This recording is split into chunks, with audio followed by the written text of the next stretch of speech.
Gelombang PHK dipastikan marak terjadi di industri retail konvensional dan industri penerbangan. Satu yang pasti dinanti oleh para pekerja adalah hitungan pesangon. Berapa besar dan kapan akan diberikan? Jurnalis Kompas TV Dian Silitonga dan juga juru kamerawan Diansen sudah ada di kantor Kementerian Ketenagakerjaan. Dian, bagaimana perubahan hitungan pesangon setelah ada Omnibus Law ini nantinya? Perubahannya sebenarnya terdapat dalam Peraturan Pemerintah Nomor 35 Tahun 2021, Maidop, tentang perjanjian kerja waktu tertentu, alih daya, waktu kerja dan waktu istirahat, serta pemutusan hubungan kerja. Di mana pada pasal 43-nya ini diatur bahwa perusahaan ini diizinkan untuk mengurangi atau memotong dana pesangon kepada pekerja sebesar separuh dari ketentuan yang sudah ditetapkan atau diatur dalam Undang-Undang Pasal 15 ayat 2 Undang-Undang Ketenagakerjaan. Nah, syarat perusahaan ini bisa mengurangi pemberian dana pesangon kepada pekerja adalah jika perusahaan ini melakukan efisiensi akibat mengalami kerugian, itu salah satu syaratnya. Dan kemudian syarat yang lainnya adalah jika perusahaan ini kemudian mengalami pengambil alihan perusahaan sehingga terjadi perubahan syarat kerja atau membuat pekerja tidak dapat melanjutkan hubungan kerja. Nah, tadi perbedaannya adalah atau perubahannya adalah perusahaan diizinkan mengurangi pemberian dana pesangon sebesar separuh dari dana pesangon yang sudah diatur dalam Undang-Undang Ketenagakerjaan sebelumnya. Saya sampaikan juga, Maidop, dalam Undang-Undang Pasal 15 ayat 2 Undang-Undang Ketenagakerjaan sebenarnya hitung-hitungannya adalah seperti berikut. Bagi pekerja yang mengalami pemutusan hubungan kerja dan memiliki masa kerja kurang dari 1 tahun, ini nantinya akan mendapatkan dana pesangon 1 kali upah atau 1 bulan gaji.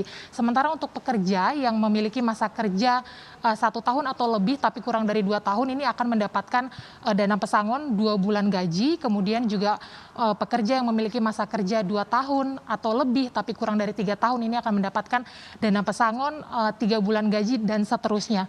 Nah, tapi selain dana pesangon, ini sebenarnya jika pekerja mengalami pemutusan hubungan kerja, maka ada 3 manfaat yang akan didapatkan. Selain dana pesangon, ada juga uang penghargaan, di mana hitung-hitungannya adalah nantinya ini pekerja yang memiliki masa kerja 3-6 tahun ini akan mendapatkan kompensasi 2 bulan gaji, dan pekerja yang mengalami atau memiliki masa kerja 6-9 tahun ini akan mendapatkan dana kompensasi 3 bulan gaji dan seterusnya.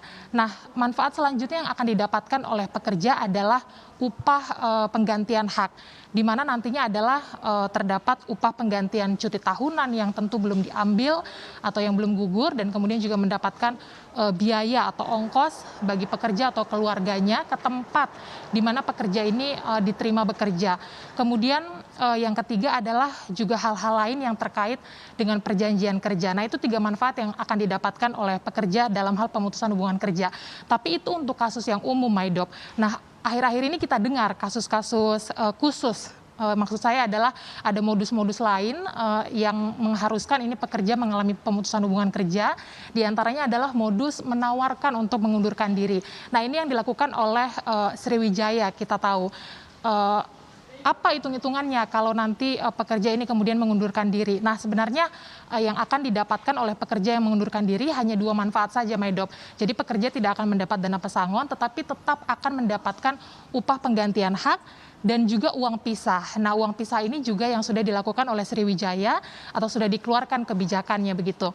Nah, kemudian juga selain modus menawarkan pengunduran diri, ini juga ada modus menawarkan pensiun dini. Nah, kalau ini terjadi, ini juga pekerja tetap harus menerima haknya. Di antaranya adalah tetap mendapatkan dana pesangon, tetap mendapatkan uang penghargaan, upah penggantian hak, bahkan ditambah dengan jaminan pensiun dan juga jaminan hari tua.